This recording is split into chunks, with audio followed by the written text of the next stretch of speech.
நல்ல ஞாபகம் இருக்கட்டும், இது ஏன் சமஸ்தானம். கும்மீருட்டின் குடல் கிழித்து குன்றில் ஏழும் பெண்ணோடியே கோபம் கொண்டு பிடித்தால் கொப்பரிக்கும் காளியம்மா உன் கண் சிவந்து பார்த்தால் போதும் துரோகி.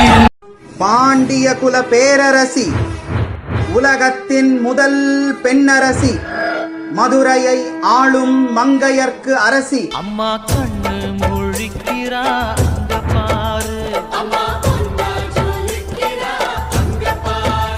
அம்மா வாரி கொடுக்கிற கைய பாரு, அந்த வான செவப்புல கண்ணம் பாரு, அம்மம்மா பூஞ்சிரிப்புல புல்லரிக்குதம்மா.